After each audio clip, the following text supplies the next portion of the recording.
Donc, bienvenue. C'est notre troisième cours. Dans les deux premiers, nous avons parlé du roman « Tel un arbre avec 10 000 feuilles ». Et nous avons parlé de la mémoire, de l'imagination humaine, qui n'ont ni l'une ni l'autre la capacité de se représenter chaque page, chaque feuille en même temps. Et la mémoire humaine n'a pas la capacité de se souvenir de tout cela suffisamment longtemps. En d'autres termes, l'auteur découvre son roman au fur et à mesure qu'il l'écrit. En tout cas, pour moi, c'est le cas. Nous avons également déterminé que pour que ce processus de découverte puisse être maintenu une fois écrites les premières feuilles et en parallèle de celles-ci, un auteur doit progresser au moyen d'idées, ce que Faulkner appelait les idées dont on a besoin pour écrire un roman. Les idées qui peuvent éclairer l'écrivain et lui permettre d'envisager de nouvelles scènes, de nouvelles pages, vont provenir. Vous avez toutes sortes d'idées, des idées A, B, C, qui vont toutes provenir de l'exemple donné par d'autres auteurs, de l'histoire de la propre vie de l'auteur, notamment dans le cadre d'une autobiographie, ainsi que de ses convictions éthiques ou politiques ou de ses engagements moraux, etc.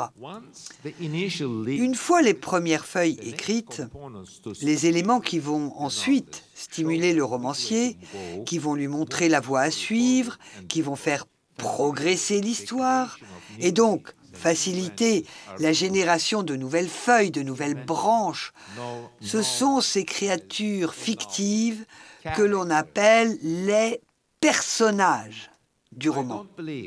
Je ne pense pas que les personnages d'un roman naissent en premier dans l'esprit du romancier et je ne pense pas qu'ils constituent un point d'origine fondamental dans la composition d'un roman, à l'inverse du concept d'idée.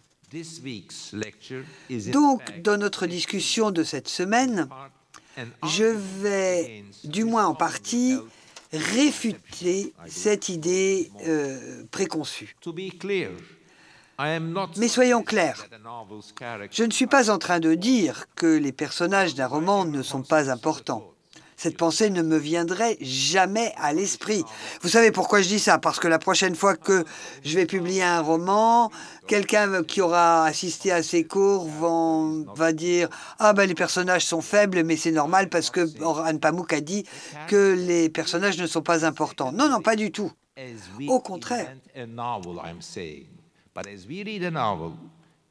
Quand nous construisons un roman, les personnages sont la raison pour laquelle nous lisons ces romans. Mais c'est pour cela qu'on lit un roman. C'est pour essayer de comprendre ces personnages, pour essayer de nous identifier à ces personnages, pour les comparer à nous-mêmes et les comparer à autrui. Alors là, j'essaye d'être un petit peu défensif pour que les futurs critiques n'aillent pas dire que dans mes romans, Pamuk ne s'intéresse pas aux personnages. Je m'intéresse aux personnages, mais pour moi, ils ne sont pas forcément l'idée fondamentale d'un roman. Ce désir de suivre les aventures d'un protagoniste, de savoir ce qui va lui arriver, c'est ce qui nous fait tourner les pages avec impatience, et c'est même parfois la raison pour laquelle nous lisons tel ou tel roman d'une seule traite.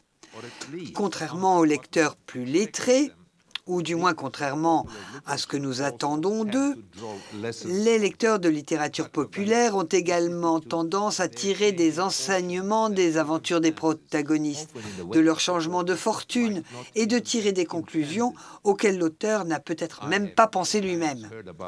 Bien souvent, j'ai des lecteurs qui viennent me voir et me disent combien ils ont admiré mon œuvre pour les composantes morales qu'ils y ont identifiées et que je n'avais jamais eu l'intention d'inclure dans mon roman. Et le romancier, en tout cas le romancier qui, comme moi, sait que son livre sera lu aussi bien par le grand public que par des lecteurs plus expérimentés, parce que oui, je sais que mes livres sont lus par l'élite intellectuelle, mais également par des lecteurs plus populaires. Et donc, ce romancier, ou romancier comme moi, qui sait que son livre sera lu par des lecteurs du public en général ou par du public un public plus expérimenté, va reprendre la fin de son roman et remanier l'histoire de son protagoniste en tenant compte de l'interprétation que pourrait en faire le grand public. Et tout ce que je viens de dire, alors je suis en train de lire, mais tout ce que j'ai dit, tout ce que je viens de dire, laisse à penser que dans le processus de planification et d'écriture d'un roman, le personnage de fiction est un élément moins crucial que l'expérience de la lecture du roman. D'un point de vue historique, là, observation sociologique et historique. D'un point de vue historique, la forme romanesque est devenue de plus en plus importante alors même que la notion d'individu moderne émergeait. Et cette coïncidence a évidemment participé à donner au personnage principal une telle importance. Les auteurs du XIXe siècle écrivaient leurs romans en partant du principe que ce qui intéressait principalement les lecteurs, c'étaient les personnages.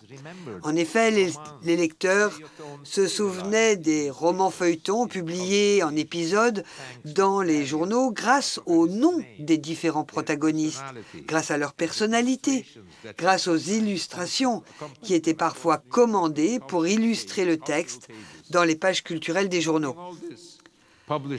Conscient de tout cela, au moment de publier ces romans feuilletons en livres, les éditeurs ne manquaient pas d'inclure ces illustrations à leurs éditions. Et vous allez même trouver des versions illustrées de Tolstoï et vous allez voir que tel personnage est décrit comme cela ou comme ceci. C'était la manière dont Tolstoï visualisait ces personnages et donnait des conseils à l'illustrateur. Et comme le protagoniste était au cœur de cette passion grandissante pour la forme romanesque, les romanciers du XIXe siècle ont très vite donné à leurs livres le nom de leurs personnages principaux, Eugénie Grandet, David de Copperfield, Tom Sawyer, les frères Karamazov, pour ne citer que quelques exemples. Tout cela pour nous donner l'impression que les romans tournent autour d'une personne ou d'un personnage. De nos jours, la pratique consistant à donner à un roman le nom de son personnage principal a pratiquement disparu. Et elle est pratiquement totalement oubliée. Peut-être que les romanciers contemporains, c'est-à-dire ceux de ma génération, considèrent-ils que la création et le développement de personnages sont un exercice moins crucial à leur art que la représentation d'un contexte social, d'un paysage social, de l'étude de phénomènes jusqu'à présent peu décrits, ou à la recherche de représentations sociales peu décrites ou peu observées, tout cela à la recherche d'une originalité structurelle ou narrative. Et là encore, je parle de ma génération, de la génération qui me précède. Nous essayons surtout, lorsque nous racontons nos histoires, de dresser un paysage social plutôt que de développer des personnages qui soient forts.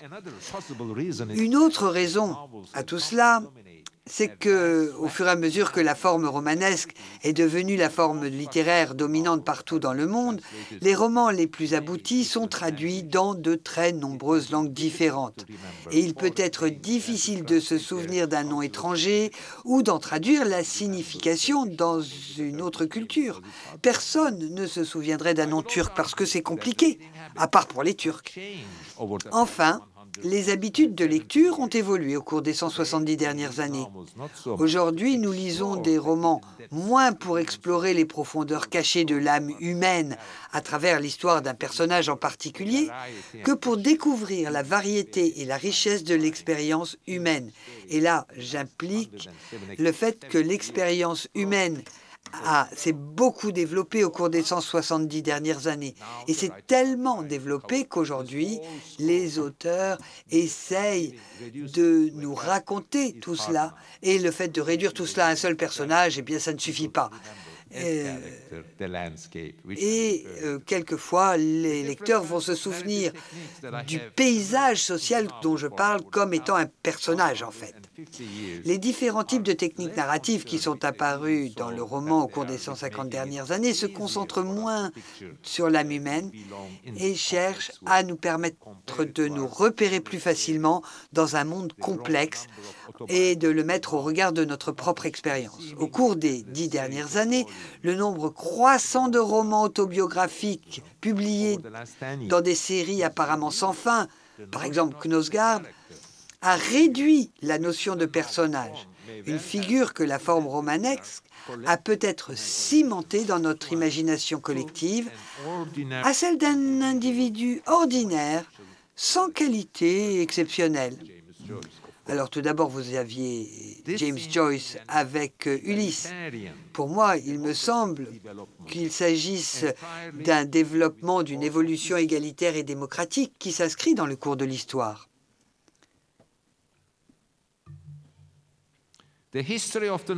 L'histoire du roman au cours des 250 dernières années, c'est l'histoire d'une transition. D'une transition qui nous fait passer du héros singulier, extraordinaire, mémorable, doté de qualités remarquables, avec des personnages comme Don Quichotte, Robinson Crusoe, le capitaine Ahab, Rastignac, Monsieur Pickwick, le prince Mishkin et bien d'autres, à des personnages ordinaires qui ne sont pas si différents de tout le monde, ou du moins pas très différents de nous, les lecteurs. Ici, on peut citer Hans Castorp de La Montagne Magique, ou le narrateur de Proust, ou encore Madame Dalloway. James Joyce était très conscient de cette évolution.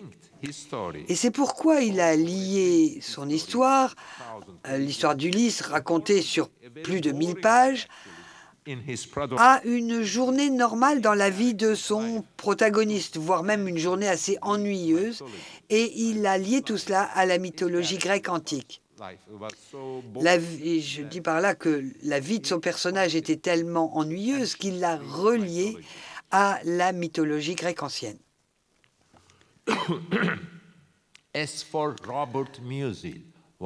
Et parlons de Robert Musil, l'un des plus grands auteurs du roman contemporain, qui, lui, n'a pas donné de nom à son protagoniste dans son roman en 3 volumes. Et son roman est simplement appelé, rappelez-vous, c'est le titre, et c'est la clé du roman contemporain ou du roman moderne. Son roman en 3 volumes s'appelle « L'homme sans qualité ». Alors, Daniel Defoe n'était pas un homme sans qualité, ni les frères Karamazov. Si nous nous souvenons du nom du protagoniste, en fait c'était Ulrich, ce n'est pas tellement en raison de ses qualités singulières, mais bien parce que Musil s'est efforcé de le dépeindre comme un homme totalement ordinaire, sans aucun signe distinctif. Pourtant, aucune de ces évolutions qui modifient notre manière d'écrire ou de lire un roman ne change le fait que lorsqu'un écrivain s'assied aujourd'hui pour écrire quelque chose, l'une de ses tâches les plus importantes sera de créer un protagoniste, un personnage ayant une personnalité à la fois intéressante et crédible. En tant que lecteur, nous sommes peut-être moins intéressés qu'auparavant par la découverte de la personnalité de ces personnages. Et nous pouvons même avoir quelques questions sur des personnages qui présentent des traits forts, mémorables et extraordinaires. Mais pour autant, le plaisir de lire un roman repose toujours en grande partie sur l'identification du lecteur avec les personnages du roman et sur le fait de pouvoir voir le monde à travers les yeux de quelqu'un d'autre. Et je reviens sur ce que je vous disais l'autre jour. Nous lisons des romans tout simplement parce que nous adorons nous mettre à la place d'autrui et parce que nous voulons voir le monde par une fenêtre différente et avec des yeux différents. Tout cela nous donne du plaisir. C'est une expérience spirituelle et c'est quelque chose qui nous donne énormément de plaisir.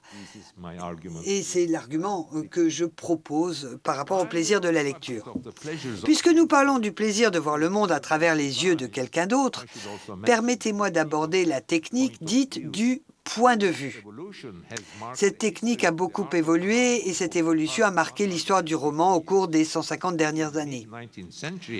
Au milieu du 19e siècle, les romanciers racontaient l'histoire d'un point de vue extérieur, du point de vue de l'écrivain, ce qu'on appelait le narrateur omniscient, ou celui qui avait le point de vue du dieu de son univers, qui savait tout ce qu'il y avait à savoir, qui connaissait tout dans le roman. Tout cela posait relativement peu de problèmes dans les romans écrits à la première personne du singulier. J'ai fait ça, il a fait ça, etc. Dans ce type, nous savons que le jeu, ce n'est pas le romancier, que c'est le personnage, et tout cela, les limites sont harmonieuses avec les limites du personnage. Dans ce type de roman, le narrateur omniscient n'a d'autre choix que de limiter l'histoire à ce que le protagoniste, qui s'exprime à la première personne, peut voir et vivre par lui-même. C'est dans les scènes les plus nombreuses racontées à la troisième personne du singulier, il a dit ceci, elle a fait cela, que on commence à avoir des problèmes. L'utilisation du narrateur omniscient, là, commence à poser des problèmes. Dès que le narrateur omniscient commence à passer des pensées d'un personnage à celles d'un autre, elle a dit cela, et il a répondu cela, et il a pensé cela, tout cela dans le même paragraphe, le roman perd son caractère convaincant. Pourquoi? Parce que c'est pas comme ça qu'on voit le monde. Et cela empêche le lecteur de s'impliquer et le texte ne parvient plus à nous convaincre. Dès lors que l'on dit « il a fait ça, elle a dit ça, il a pensé ceci », ça ne nous convainc plus, cela ne nous convainc plus. Et Henry James s'en est rendu compte très rapidement. Mais le problème ne vient pas tant du fait que les auteurs ont décidé de raconter leurs histoires à la troisième personne plutôt qu'à la première, mais tient plutôt à l'impossibilité de maintenir un narratif cohérent du point de vue d'un seul personnage. À la fin du 19e et au début du 20e, de nombreux auteurs, et en premier lieu Henry James, avaient compris que le fait de s'en tenir au point de vue d'un seul personnage ou d'utiliser ce que l'on a appelé plus tard la technique du point de vue rendait leur récit plus crédible. Donc quand on écrit une histoire et que vous respectez la technique du point de vue, vous serez plus convaincant. Et dans Mon nom est rouge, vous avez un mélange d'écriture d'un roman de différents points de vue et d'une discussion avec l'invention de la perspective, d'une perspective, d'un point de vue. C'est un peu comme la perspective en peinture. Donc vous avez plusieurs points de vue et une mise en perspective. Et c'est comme cela que j'ai composé ce roman. Comme on peut s'y attendre, la découverte de ces techniques narratives a également influencé la façon dont les personnages sont écrits. De nouvelles formes, de nouvelles techniques ont été expérimentées avec des romans écrits du point de vue de plusieurs personnages, à la première ou troisième personne, ça n'a pas d'importance. Les auteurs ont commencé à tester les combinaisons de points de vue, la dissimulation, l'atténuation des voix des différents personnages. En fait, si vous voulez, on a tous ces points de vue et le romancier commence à être conscient de tous les points de vue. Alors attendez, je commence à raconter l'histoire de cette personne, de son point de vue, et puis de telle autre personne. Donc il commence à avoir l'expérience de ce type de roman. Alors avec toutes ces évolutions, l'univers du roman a commencé à se déplacer du monde de l'écrivain omniscient, l'écrivain qui sait tout de ce monde, jusqu'à un monde de protagonistes de fiction. Tous ces personnages sont peut-être des gens ordinaires, avec des vies sans importance, sans drame, sans histoire. Mais ce qui nous attire en eux, ce n'est pas la vie qu'ils mènent, mais la manière dont ils voient et décrivent le monde, les pensées, les rêves et les observations d'un personnage, plutôt que ces expériences, sont désormais suffisants pour rendre un roman intéressant. Et donc tout cela a permis toute une série de personnages humbles, insignifiants, de voir le jour. Et l'exemple le plus brillant, le plus connu, est celui de l'homme décarné du sous-sol de Dostoïevski. Lorsque Lermontov a intitulé son roman le plus célèbre « Un héros de notre temps, il annonçait l'émergence du type de protagoniste que l'on appellera plus tard l'anti-héros. Et bien entendu, le héros de notre temps, vous comprenez que c'est ironique en lisant le roman. Ça n'est pas un héros, justement. L'importance des personnages d'un roman n'a pas diminué, mais la fonction de ces personnages a changé. Et toutes ces évolutions ont eu un impact sur nos théories et sur ce que nous attendons de ces personnages de fiction.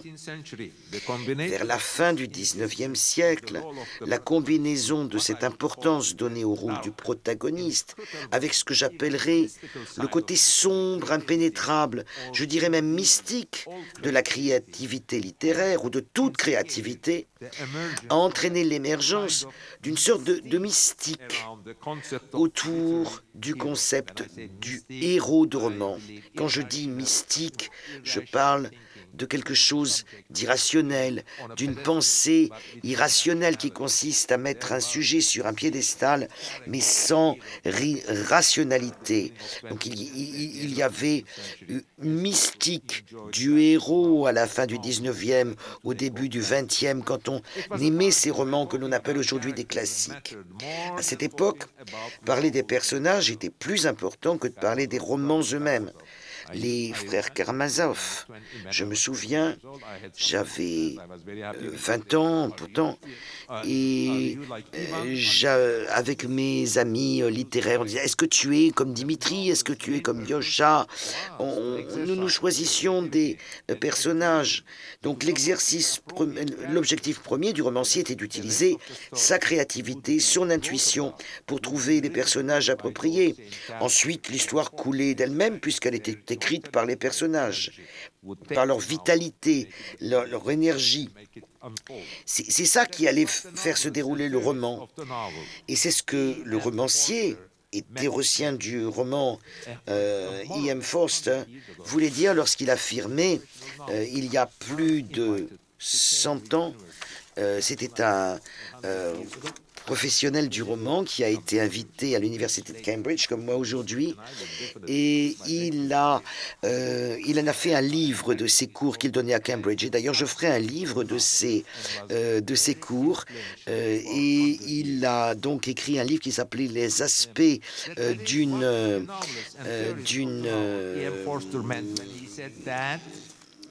c'est justement quelque chose qui a eu beaucoup d'influence dans son époque. Et en fait, il estimait que une fois que l'auteur a écrit les premières feuilles, ce sont les caractères qui décident des couleurs et des formes des autres feuilles.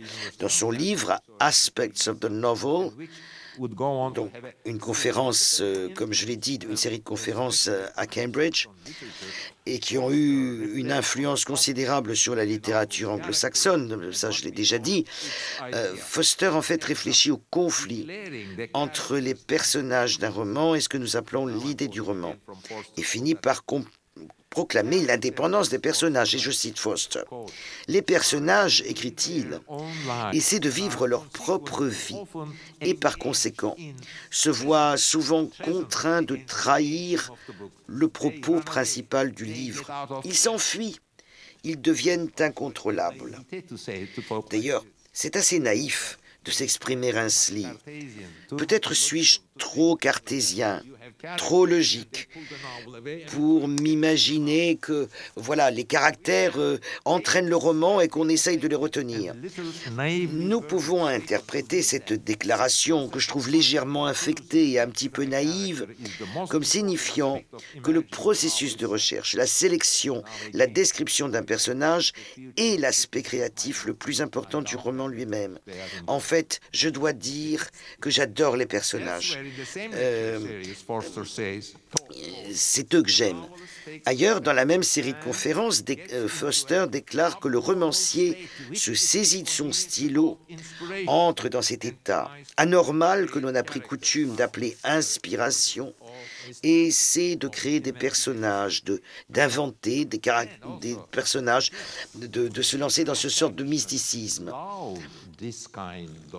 Et en fait, les critiques ont adoré ce type de raisonnement sur les personnages. Selon Foster, une fois que l'inspiration a frappé, que l'auteur a découvert ses personnages, ceux-ci deviennent l'idée centrale, l'énergie fondamentale qui fait avancer le roman. Mais permettez-moi de redire ici que ce point de vue que de nombreux romanciers, en particulier les écrivains en herbe qui travaillent à leur premier livre, semblent avoir adopté est en fait erroné. Le romancier ne s'assoit pas à sa table dans le but de créer un personnage, de raconter l'histoire passionnante de sa vie. Bien sûr, il aimerait que ses personnages soient mémorables, et moi je défends mes personnages. Mais en fin de compte, le romancier écrit pour dépeindre, dans les moindres détails, un vaste ensemble de problèmes. Les feuilles, n'est-ce pas? C'est-à-dire des souvenirs, des rêves, des soucis, que par commodité ici je vais appeler du terme de paysage. Toute une collection de feuilles. L'être fictif, donc, que nous appelons le personnage, est choisi, il est créé précisément pour nous mener à chacune de ces feuilles et à chacun de ces moments notables. Le personnage doit avoir une personnalité telle qu'il puisse nous transporter dans les situations, les moments, les lieux sur lesquels nous souhaitons écrire. Donc le personnage doit nous amener vers ces feuilles.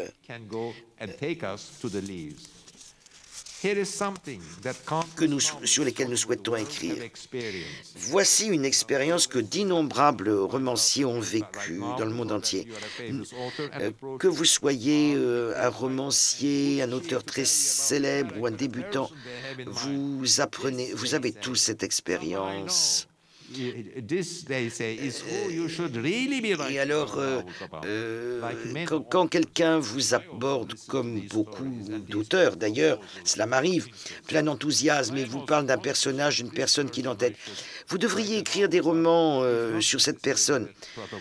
Comme beaucoup d'auteurs, j'écoute ces histoires, mais je suis conscient que cette personne sur laquelle je devrais écrire un roman, comme ils me le disent, n'est pas nécessairement le protagoniste que je recherche, que c'est ce n'est pas forcément ce genre d'histoire que j'aimerais écrire, que les écrivains ont besoin de personnages, d'histoires pour relier les premiers feuillets des romans qu'ils ont en tête, mais ces histoires doivent également être en résonance avec l'univers de l'auteur.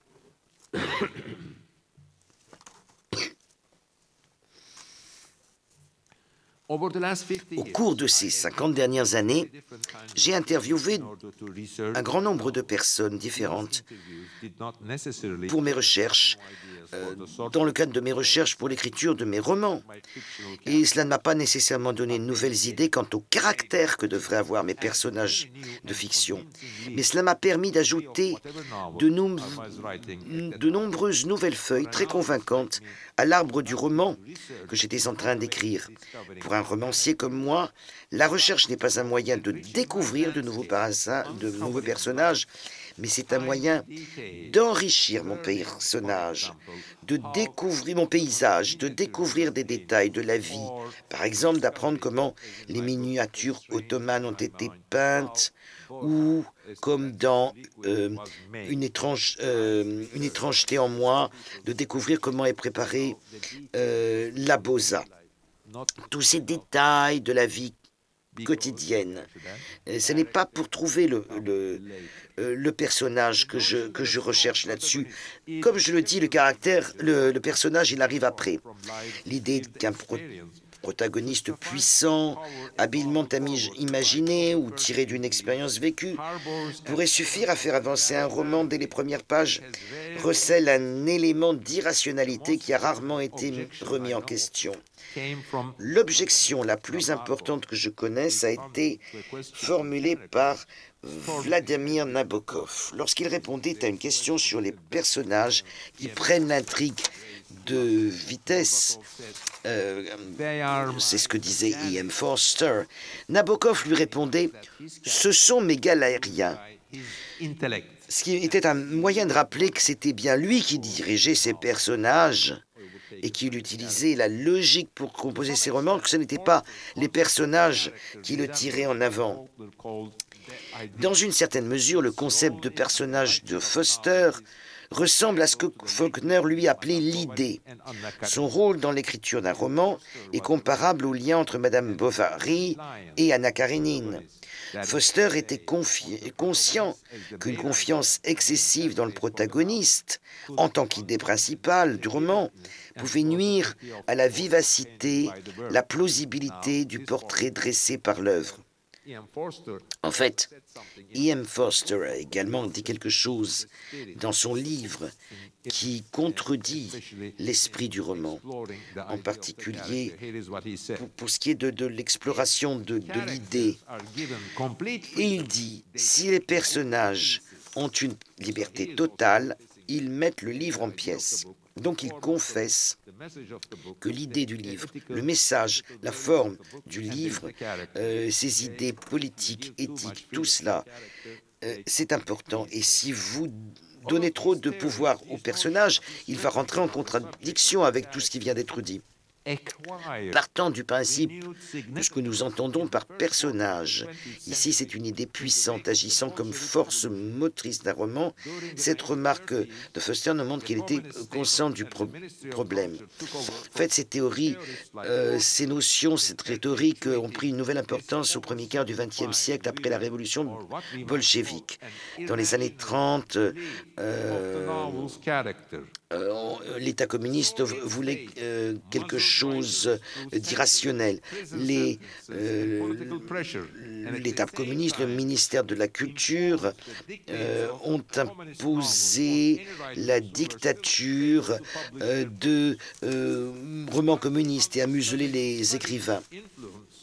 En partie sous l'influence de Staline, le héros positif est devenu un concept clé, non seulement de la littérature socialiste, mais également au cinéma, au théâtre.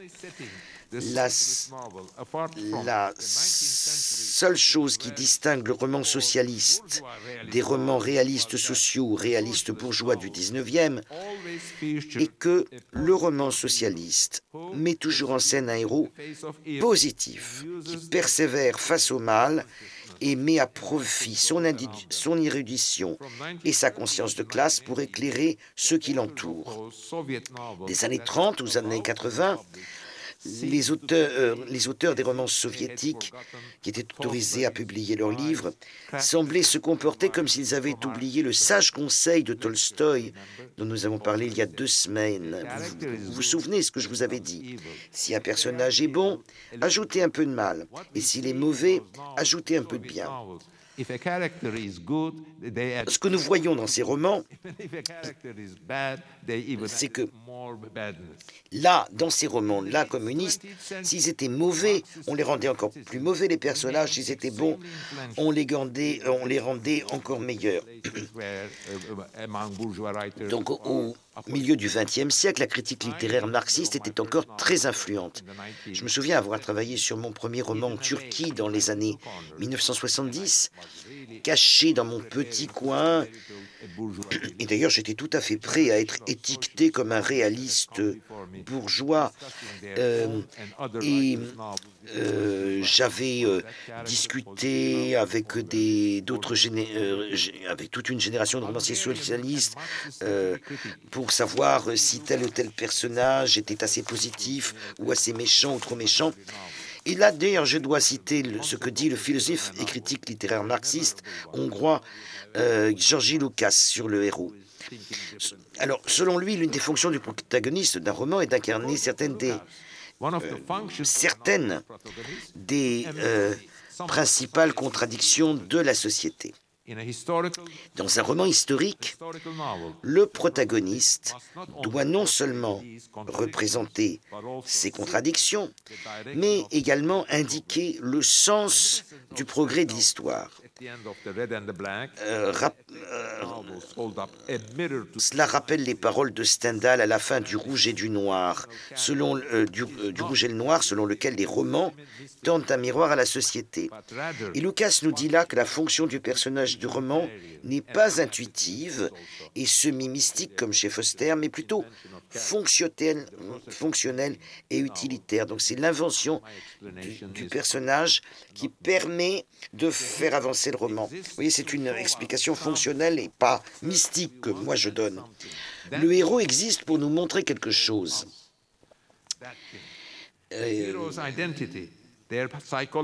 Son identité, sa psychologie doivent être construites en conséquence du fait qu'il est là pour nous montrer quelque chose.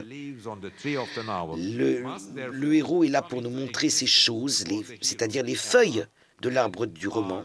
Elles doivent donc naître avant le héros, et elles sont beaucoup plus importantes, ces feuilles. Les romanciers les plus talentueux et les plus habiles identifient d'abord les contradictions de la société, comme le dit Lukács, et ce n'est qu'ensuite qu'ils imaginent un protagoniste capable de les incarner. La place du héros dans l'imaginaire de l'écrivain doit venir en second après le paysage. Le héros n'est que le personnage et en fait le dispositif qui nous guide à travers le pays du roman.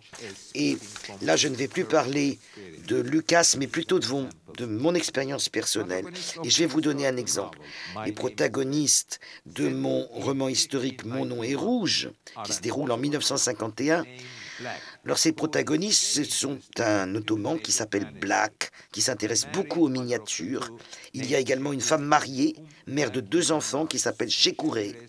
Black en est amoureux et le père de Shekouré commande des volumes illustrés de miniatures. Mais lorsque j'ai commencé à imaginer, planifier, faire mes recherches pour ce roman, aucun de ces personnages n'existait dans mon écrit. Dans mon esprit encore, je n'ai pas écrit ce roman pour raconter leur histoire. En fait, j'ai écrit Mon nom est rouge parce que j'aime les miniatures ottomanes et persanes et parce que je voulais explorer le monde de ces miniatures et de ces peintures. Cette forme artistique a atteint son apogée à la fin du XVIe siècle. Donc j'ai choisi la date de mon roman en conséquence. en raison également de sa proximité avec le 1000e anniversaire de la naissance de l'islam. Ce n'est qu'ensuite que j'ai commencé à choisir toutes les miniatures étranges, belles et fascinantes dont je voulais parler. L'art islamique s'inscrit, comme toute forme d'expression artistique du Moyen-Âge, s'inscrit dans certaines limites et est entièrement illustratif. En d'autres termes, il nous raconte toujours une histoire.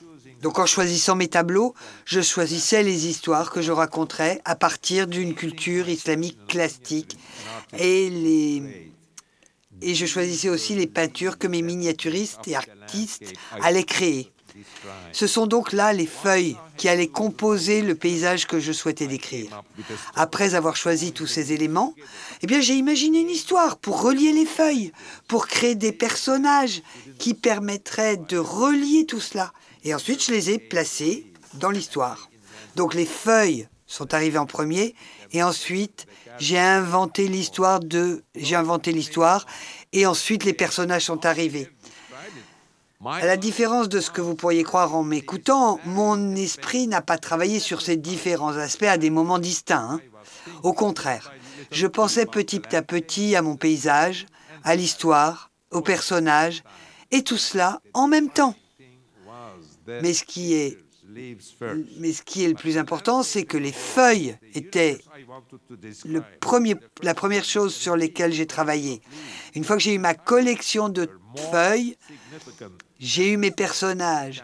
Et cela m'a permis de raconter une histoire qui m'a permis de faire apparaître des personnages. Le lecteur averti aura remarqué maintenant que mon point de vue sur ce sujet est influencé par la théorie de l'intrigue du critique et écrivain formaliste russe Viktor Shklovsky. Avec sa prose débridée, Shklovsky, qui était né en 1893 et qui est mort en 1984, a su se tailler une place de choix dans le milieu littéraire soviétique très répressif. Il était romancier et critique. Il n'a jamais eu peur de se contredire et n'a cessé de générer de nouvelles idées. À ceux d'entre vous qui souhaiteraient étudier comment un roman est écrit du début jusqu'à la dernière feuille, je vous recommande vivement de lire les livres de Shklovsky qui sont remplis d'anecdotes très amusantes et de répétitions, qui sont dépourvus d'approches systématiques et qui sont entremêlés de satire et de lyrisme. Dans ces ouvrages, et en particulier dans la théorie de la prose et dans l'énergie du délire, c'est une expression inventée par Tolstoï pour décrire la créativité, Shklovsky esquisse une théorie de l'histoire et de l'intrigue. Voici mon interprétation de cette théorie. Dans un roman, l'histoire, c'est l'horizon qui relie les feuilles, c'est-à-dire les différents éléments du paysage. Tout comme le temps, le temps, selon Aristote, est l'horizon qui relie les moments. Je répète. Vous savez, avant de dormir, souvent, je relis Aristote. Et il a une définition de la matière. Et il dit, dans la matière, alors, dans la vie, vous avez des atomes qui forment la matière. Il faut les relier. Et dans la physique d'Aristote, vous avez le temps et les moments. Si vous connectez les moments, vous avez le temps. Et c'est ce que j'applique à ma théorie du roman, en toute modestie. Vous avez des feuilles, et ensuite vous avez des branches, et ensuite vous avez des personnages. Dans un roman, l'histoire, c'est l'horizon qui relie les feuilles, comme le temps, c'est l'horizon qui relie les moments chez Aristote. Mais l'histoire et l'intrigue, ce sont deux choses bien distinctes. Et maintenant, je suis obligé de vous donner des exemples pour que vous compreniez bien. Donc l'histoire crée les liens entre chaque feuille séparée. D'accord ? L'intrigue, quant à elle, nous indique l'ordre dans lequel nous allons voir et décrire chaque feuille et quelles feuilles seront les dernières que nous allons découvrir. On imagine, vous avez 10 000 feuilles. Vous avez des branches, vous avez un tronc. et tout ça, c'est relié par des personnages. Mais comme on l'a dit, notre cerveau est limité et il nous est impossible de tout voir en même temps. Et le déroulé d'une histoire fait qu'on va d'abord voir telle et telle feuille de tel côté, puis telle et telle feuille de l'autre côté, puis de l'autre côté, puis encore d'un autre côté. Et cette séquence, cet ordre chronologique qui nous permet de voir ce groupe de feuilles ou de branches, c'est ce qu'on appelle l'intrigue. Mais la totalité, c'est ce qu'on appelle l'histoire. James disait, je veux écrire un roman, mais je n'ai pas encore décidé de qui va voir l'histoire.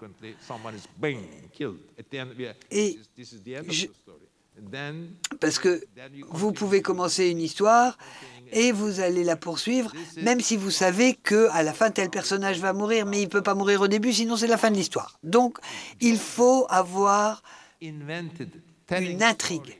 Quand Conrad a commencé à raconter une histoire en faisant des sauts dans le temps, et quand Faulkner a inventé le concept qui permet de raconter l'histoire de différents points de vue, mon Dieu, ma génération a eu tellement à faire. C'était des véritables exercices d'acrobatie pour nous retrouver dans tout cela, et cela m'a bien occupé pendant au moins 50 ans. Donc l'histoire va créer le lien entre chaque feuille. Je me répète, mais c'est important. L'intrigue, donc, nous indique l'ordre dans lequel nous allons voir et décrire chacune des feuilles. Et quelles seront les feuilles que nous découvrirons en dernier. Si l'on considère les romans de cette manière, on les émancipe des réalités historiques, on les émancipe des considérations politiques et morales, des contradictions sociétales, ce qui les différencie des fables, des contes de fées et des sagas. Dans sa théorie de la prose, Shklovsky oppose souvent les contes de fées aux romans réalistes, ce qui lui a valu d'être qualifié de formaliste. Parce que pour lui, le contenu n'est pas très important. Ce qui est important, c'est l'histoire et l'intrigue, et les relations entre l'histoire et l'intrigue. Et là, on peut comparer un conte de fées et Anna Karénine. Le point de vue de Shklovsky sur les personnages est similaire à son point de vue sur l'intrigue. Tout comme l'intrigue, un personnage, c'est un élément qui va relier les nombreuses feuilles qui composent le paysage de roman. Plutôt qu'une force puissante capable d'alimenter, de faire naître tout un roman ou tout un paysage, en fait, le personnage n'est qu'un outil. Comme Scheherazade dans Les Mille et une Nuits, qui est le protagoniste principal du livre et de l'histoire. Mais les personnages et les protagonistes sont comme des fils qui tissent ensemble toutes les petites histoires, tous les moments, tout ce que j'appelle des feuilles que le romancier souhaite écrire. Dans le Gil Blas de Le Sage, le héros est dépeint comme un personnage tout à fait veule. Là, c'est ce que dit Shklovsky. Cela est, toujours pour citer Shklovsky, cela a poussé les critiques à affirmer que l'objectif de l'auteur dans ce roman était de dépeindre l'homme de la rue. Ce n'est pas vrai. Gil Blas n'est pas du tout un être humain. Il est un fil, un petit fil à travers lequel se tissent tous les épisodes du roman. Ça, c'est ce que l'on retrouve dans la théorie de la prose, à la page 66 du chapitre intitulé « Structure de la fiction ». Je suis désolé, c'est une petite note que je m'étais mise pour moi tout seul. Mais le fait de considérer les personnages d'un roman comme des outils qui nous conduisent à des aventures, qui nous guident à travers des histoires, qui nous font vivre des expériences de la vie réelle, qui nous amènent aux feuilles que l'auteur veut décrire, les considérer comme des fils qui relient toutes les feuilles entre elles, n'exclut pas qu'ils puissent être dotés de personnalités convaincantes et mémorables, tels les personnages des romans du XIXe siècle. Tout cela nous donne une indication, une idée de la manière de construire un personnage lorsque nous écrivons nos romans et de la manière dont les personnages doivent être compris et imaginés. Bien entendu, nous ne nous souvenons pas d'un roman uniquement en raison du paysage qu'il nous dépeint, mais aussi à cause de la personnalité de ces personnages. Je voudrais ici faire une distinction entre l'utilisation que je fais du mot « paysage », qui pour moi est une simple référence à toutes les feuilles qui composent un roman, et les paysages naturels que le narrateur d'un roman décrit parfois. Ces paysages naturels, parfois urbains, que certains lecteurs trouvent si ennuyeux, ont pour but d'éclairer l'état d'âme du héros. À ce propos, rappelons une évidence que nous connaissons tous, mais que nous oublions bien souvent. Un bon romancier, comme un bon poète, ne nous dira pas que les amoureux sont heureux. Il esquissera plutôt un paysage naturel qui suscitera la joie du lecteur. Les amoureux font eux aussi partie du paysage. Pareil, un coup de tonnerre, des éclairs en arrière-plan d'une confrontation tendue et violente. Ça va remplir exactement le même rôle. Je repense là à Émilie Brontë et au Haut de Hurlevent. Le lien entre le paysage et les émotions que le protagoniste et le lecteur sont censés ressentir est beaucoup plus complexe que ce que je viens de décrire, même si, et c'est très important, ce n'est pas le protagoniste qui détermine le paysage, mais c'est bien le paysage qui façonne le protagoniste. Néanmoins, une fois qu'un personnage a été imaginé de manière complète et cohérente, alors il commence lui aussi, au fur et à mesure que l'histoire progresse, à influencer le paysage du roman. Et très vite, le lecteur commence à voir les paysages décrits dans le roman, paysages naturels, paysages urbains, intérieurs domestiques, description d'objets, description d'événements. Tout ça, il va le voir à travers les yeux du personnage. L'état d'esprit du personnage va commencer à s'infiltrer, du moins en partie dans le cerveau de notre lecteur. Et c'est ce que l'on entend que lorsqu'on dit qu'on est emporté par un héros, parce qu'on voit les événements et le paysage à travers les yeux du héros auquel on s'identifie. La lecture critique consiste, en revanche, à analyser le lien entre le paysage représenté dans le roman, et qui peut donc être constitué d'objets, de pièces, de passages descriptifs, etc. Donc, le lien entre cela et les sentiments du protagoniste. À chaque fois que nous réfléchissons à ces questions, nous devons toujours nous rappeler la chose suivante. L'une des raisons principales pour lesquelles le roman nous attire autant, c'est que nous, en tant que lecteurs, nous aspirons à voir le monde à travers les yeux de quelqu'un d'autre. Je sais, je me répète, mais cette personne peut vivre dans un monde très semblable au nôtre, et dans ce cas, même les couleurs, les objets, les actions, les détails familiers de notre vie quotidienne peuvent nous sembler différents. Et c'est un exercice qui procure un immense plaisir. Et c'est ce que de nombreux théoriciens de la littérature ont conceptualisé sous les termes d'aliénation ou de défamiliarisation ou d'éloignement. Mais nous sommes également attirés par des romans dont le protagoniste habite un monde dont l'histoire, la géographie, la culture, le système de croyances, les classes sociales sont totalement différents des nôtres. Et dans ce cas, le sentiment de différence et d'étrangeté évoqué par le paysage du roman semble s'infiltrer dans l'esprit du lecteur et dans les personnages eux-mêmes. Pourtant, nous n'allons pas tarder à nous attacher à ce monde qui, géographiquement, historiquement ou culturellement, nous est totalement inconnu. Et ce, précisément parce que nous observons tout cela à travers les yeux du personnage. Tous ces éléments confèrent au personnage un sentiment d'autonomie. Et cela crée l'illusion que ce sont les personnages qui écrivent le roman, ou en tout cas qui le font progresser. De même manière, le lecteur va supposer que c'est l'imagination de l'écrivain qui est à l'origine de ces personnages, que c'est dans l'imagination de l'écrivain qu'ils sont nés.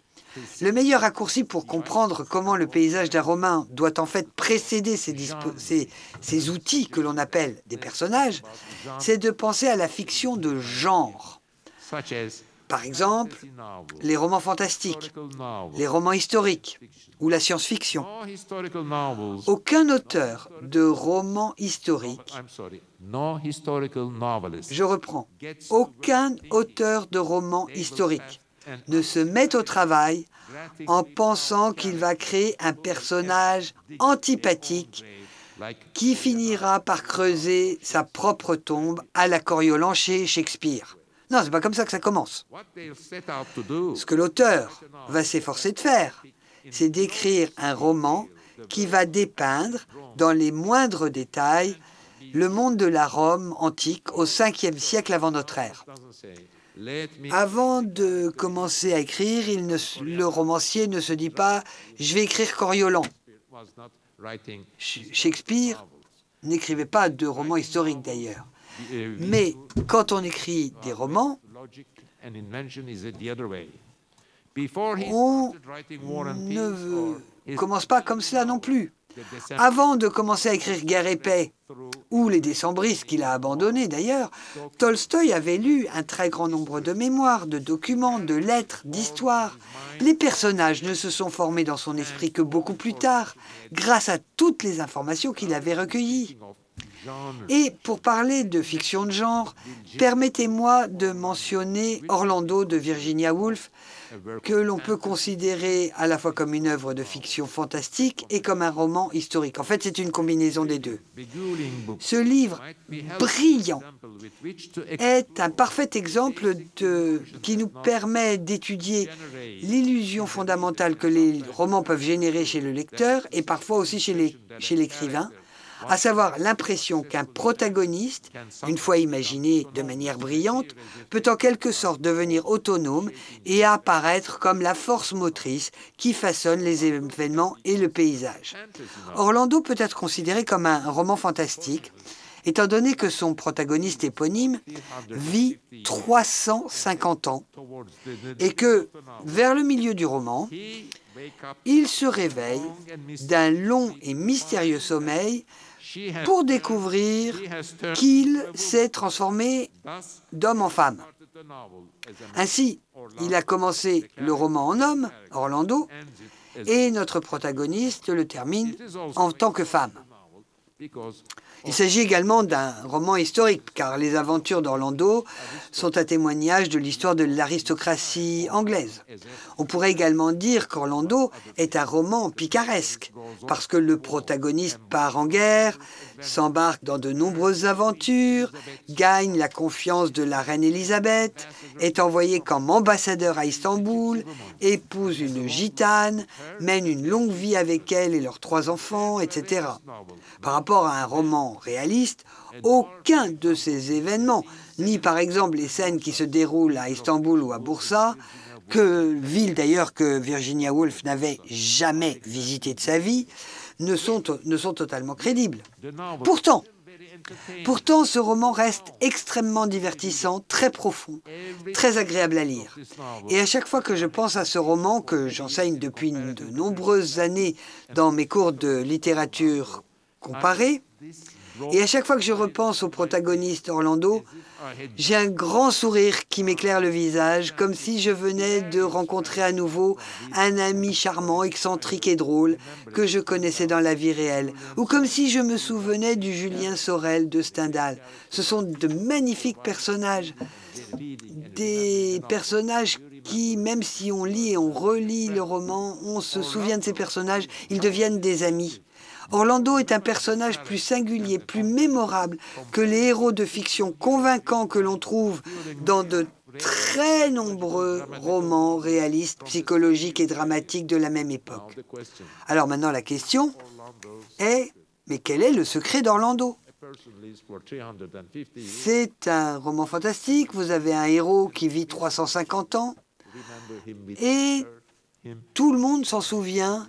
Et quand on se rappelle d'Orlando, tout le monde a un grand sourire sur le visage. Tous les biographes notent qu'en tant que protagoniste de fiction, Orlando rappelle beaucoup l'ami et l'amante de Virginia Woolf, Vita Sackville West. Mais la force motrice du roman n'est pas axée sur l'écriture de la biographie d'une amie réelle. Au contraire, c'est comme si le livre avait été écrit pour se moquer du genre connu sous le nom de biographie et de son style traditionnellement rhétorique, et pour se moquer aussi des les affectations aristocratiques de Mademoiselle Sackville-West. Et Virginia Woolf, donc, se moquait de son amie. Selon certains historiens de la littérature, l'histoire que Vita racontait sur son manoir familial, il y a une photo de ce manoir d'ailleurs qui orne la couverture de la première édition d'Orlando aux éditions Penguin. Eh bien, tout ce que disait Vita Sackville-West était une des sources d'inspiration du roman.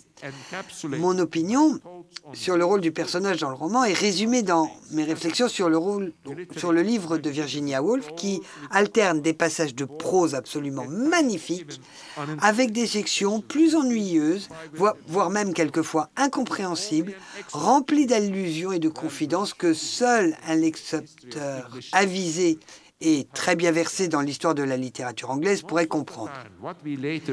La plupart du temps, ce que nous appelons le héros d'un roman est en fait le paysage du roman, le paysage au sens large du terme. Ce qui distingue le héros d'un roman particulier, c'est le paysage dans lequel il évolue.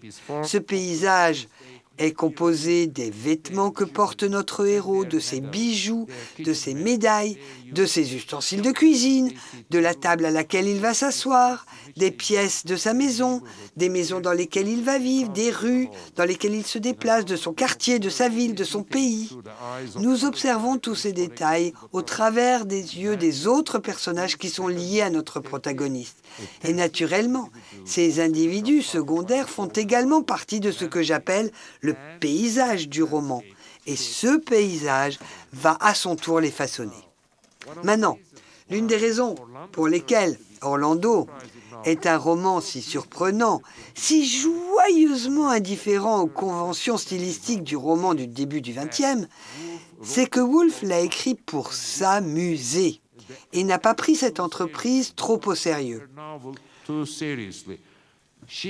Elle a écrit à une amie, « Je veux m'amuser, je veux de la fantaisie ».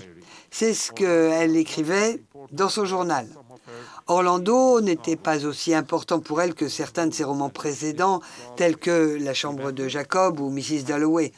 Rappelons-nous que Virginia Woolf était la dernière écrivain à donner à ses romans le nom de leur protagoniste. Mais c'est pour cela, c'est parce qu'elle voulait s'amuser qu'elle a pu faire un usage aussi magistral de son imagination, comme au début du roman lorsqu'elle décrit le grand gel de Londres en 1608. Et le gel, bon, c'est pas un épisode qu'elle a inventé, hein, mais elle l'a écrit avec une telle imagination, je vais citer, et j'en dirai quelques mots ensuite, et sur les conséquences de l'écriture de Virginia Woolf. Donc voilà ce qu'écrit Virginia Woolf. Des roses gelées tombaient en pluie alors que la reine et ses dames de compagnie faisaient leur promenade. Des ballons colorés flottaient dans l'air, immobiles, près du pont de Londres où la rivière avait gelé sur une profondeur d'environ 20 brasses. On voyait l'épave d'une barque qui reposait sur le lit de la rivière, là où elle avait coulé l'automne dernier avec son chargement de pommes. Le lecteur attentif notera que ces lignes magnifiques, écrites durant l'hiver 1927, soit 3 ans après la publication du premier manifeste du surréalisme, ont ensuite influencé Gabriel García Márquez quand il a écrit 100 ans de solitude.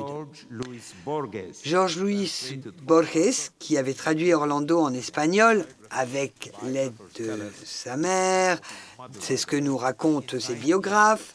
La traduction remonte à 1937, 9 ans après la première publication. Et García Márquez avait lu le livre dans la traduction de Borges et nous dit combien il avait admiré l'œuvre. À la lecture d'Orlando, nous nous surprenons à sourire à la lecture des descriptions de l'environnement autour du protagoniste et des liens logiques établis entre les événements, tout autant que du comportement très particulier du protagoniste, qui passe son temps à écrire des poèmes, qui passe son temps à tomber amoureux. Tout cela nous montre une fois de plus que la force qui fait progresser un roman, ce qui prend le dessus, comme disait Forster, ce n'est pas vraiment le protagoniste, ce n'est pas vraiment le personnage principal, mais c'est bien la langue utilisée par l'auteur, c'est son style. Donc la meilleure façon de commencer à imaginer un nouveau roman, ce n'est pas d'imaginer son protagoniste ou ses personnages, ou les personnages des personnages, ou le caractère des personnages, mais c'est de réfléchir à la langue et au style du roman. Et la semaine prochaine, nous continuerons à étudier les personnages d'un roman, mais nous aborderons également les questions de créativité, d'inspiration et de contrôle. Alors cette semaine, j'ai beaucoup de temps pour répondre à vos questions et je sais que le professeur Marx va venir m'aider pour comprendre vos questions posées en français.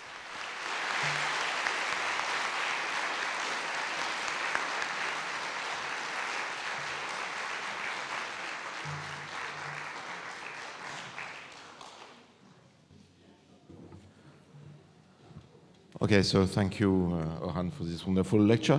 On a un peu le temps pour, oui, maybe 10 minutes for questions. Okay, so like last time, so vous pouvez poser les. Till 7 o'clock. Okay. Depends. Okay, It depends. it's up to you. We have the staff and so nous pouvons prendre les questions en français ou en anglais. Voilà. Monsieur. Yes, but.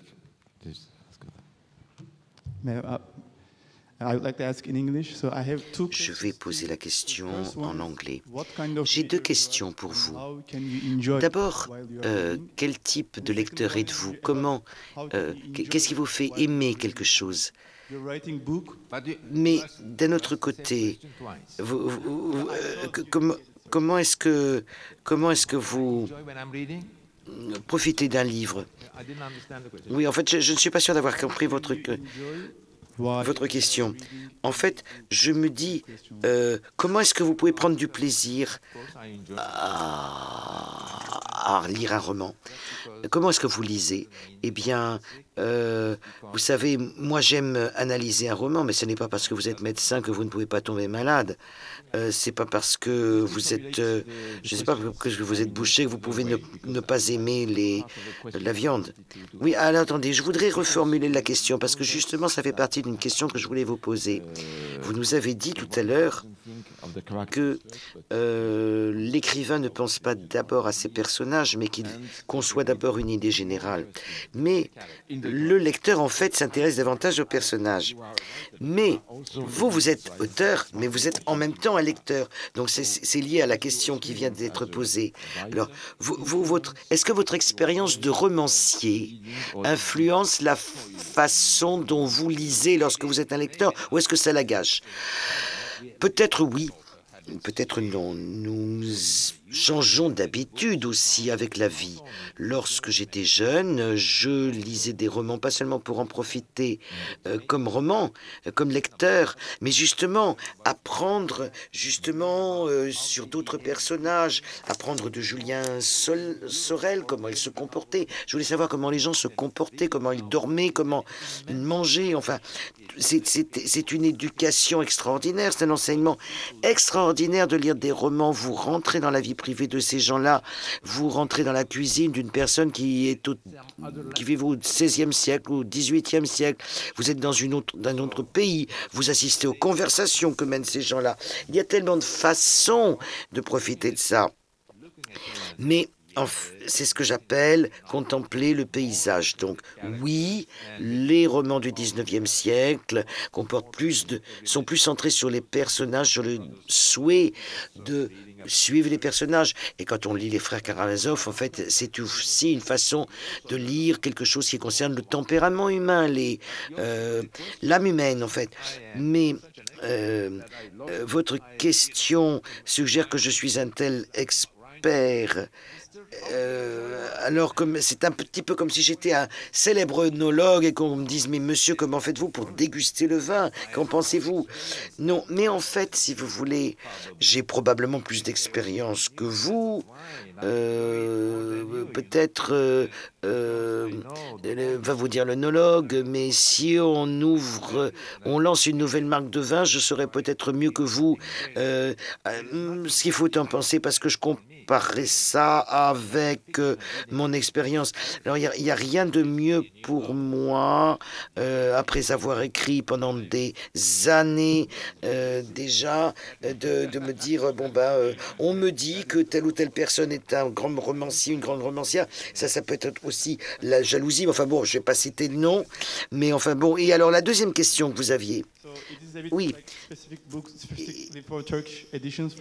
En particulier, c'est pour les éditions turques de vos livres. Pourquoi vous utilisez Bazan au lieu de Baza? Écoutez, c'est trop turc, c'est trop centré sur la Turquie. Les deux mots, les deux formes que vous avez prononcées existent toutes les deux dans le dictionnaire turc. Mais ça rentre, c'est très technique, ça. Des questions brèves, hein, s'il vous plaît, voilà, pour laisser le temps à Orhan de répondre. I would like to know, je voudrais savoir si l'on peut en fait entraîner son imagination. Est-ce que l'on peut cultiver son imagination? En un mot, est-ce que vous croyez que c'est un don, que c'est un muscle? Ah, ben ça, c'est une très bonne question. Alors, j'ai dit une ou deux choses. J'ai dit, dans ces cours, j'ai un petit peu parlé de l'imagination et je compare l'imagination, et d'ailleurs la métaphore de l'arbre marche aussi. L'imagination, je dirais, c'est un peu comme un arbre. Alors, l'imagination et la mémoire peuvent être comparées à un arbre. Vous avez la partie visible de l'arbre, alors on dirait que c'est peut-être l'imagination, et la partie invisible, les racines, donc tout ce qui est en dessous du sol, c'est la mémoire. Et meilleure est votre mémoire, à mon avis, meilleure est votre imagination. Je ne sais pas si les médecins seraient d'accord avec moi, mais il y a beaucoup de personnes ce qui m'impressionne plutôt, c'est le coloriage, en fait, le fait d'ajouter des couleurs. Donc, c'est ça qui permet de faire la différence entre la meilleure qualité, la première qualité et la deuxième qualité. Alors, la première qualité, c'est de combiner deux choses, ça et ça. Bon, par exemple, là, j'en fais une statue ou j'en fais un bateau. Ça, c'est l'imagination secondaire.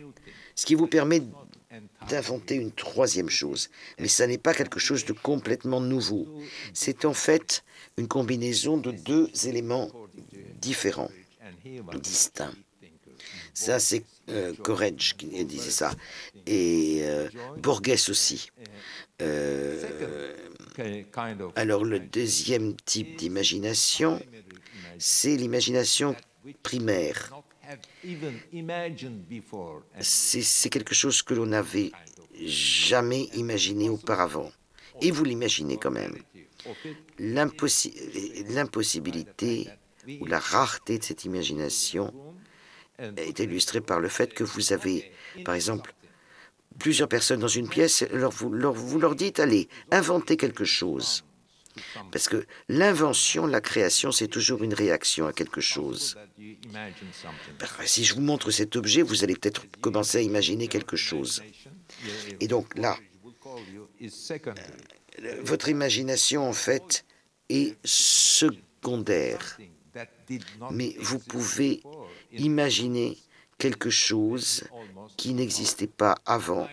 Et ça, cette complétude est pratiquement impossible. Moi, j'aimerais bien faire cela, cette imagination primaire. En général, j'utilise l'imagination secondaire. C'est pour ça que je dis que je suis un dadaïste. Parce que Bon, il y a peut-être des moments où je profite, si vous voulez, de ce luxe que donne ce type d'imagination, mais je pense que ce serait peu modeste de ma part d'en parler. Oui, il y a une question ici. Il y en a deux. Alors, je les prends dans l'ordre où je les ai vus apparaître. Je vois monsieur, madame, et après on verra si... oui, puisque vous êtes là, voilà, c'est ça, madame. On va alterner les sexes. Allez-y. Et après, il y aura monsieur ici. Voilà. Et après, on verra. J'ai vu qu'il y avait une autre question par là. Oui, mais moi, je vois aussi, je vois les gens... Ah bon, c'est pour ça. Do you think that is there Vous croyez qu'il y a un lien direct entre l'architecture et la littérature? Je sais que vous avez fait des études d'architecture. Musée de l'Innocence, the Museum of Innocence, en fait, l'innocence, justement, dans ce roman sur l'innocence, c'est un magnifique exemple de cette relation. Lorsque vous écrivez, en fait, est-ce que l'architecture, vous trouvez que l'architecture vous a servi à quelque chose? Que ces études... Je ne sais pas, peut-être. Peut-être. Dans ma famille, ils étaient tous ingénieurs en travaux publics. C'était le cas de mon père, de mon grand-père. On m'a encouragé à étudier l'architecture. Et c'est là ce que j'écris dans Istanbul. Hein. J'ai quitté l'école d'architecture et je suis devenu romancier. Mais je ferai la différence entre les romanciers que je connais personnellement et ceux dont j'ai lu les autobiographies. Peut-être que je fais davantage, que je prévois davantage que les auteurs que je connais. Mais comme je l'ai dit, on ne peut pas inventer à l'avance ou planifier à l'avance ces 10 000 feuilles. Mais plus vous avez défini la structure, plus vous avez planifié ce que vous allez écrire, plus vous allez continuer à écrire et à inventer. Et bon, de façon pratique, si vous planifiez quelque chose bien, si vous le conservez quelque part, ce que là on appelle les carnets, comme disent les Américains, si vous n'avez vous pouvez en fait sauter le 3e chapitre où vous êtes bloqué. Mais moi, en fait, parfois ce que je fais, j'écris les 2 premiers chapitres et puis je saute au 5e. Mais je veux être sûr que il faut que mes chapitres soient écrivables, si je puis dire. Mais vous ne pouvez faire cela que si vous avez bien planifié, que si vous avez déjà décidé de l'intrigue, la fois de l'histoire et de l'intrigue. Et vous pouvez en fait aller et venir, aller plus loin dans votre roman et ne pas avoir ce blocage de la page blanche, cette angoisse de la page blanche, comme disent les auteurs américains. Mais ce qui est difficile, ce qui est important dans le roman, ce qui est très difficile à planifier, c'est en fait la composition, comment injecter les sentiments lorsqu'on lit une scène d'amour.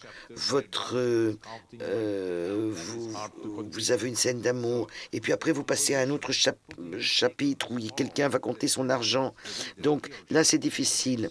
Mais ce qui est plus intéressant, c'est de tenir compte des sentiments que votre lecteur ou votre lectrice aura expérimenté.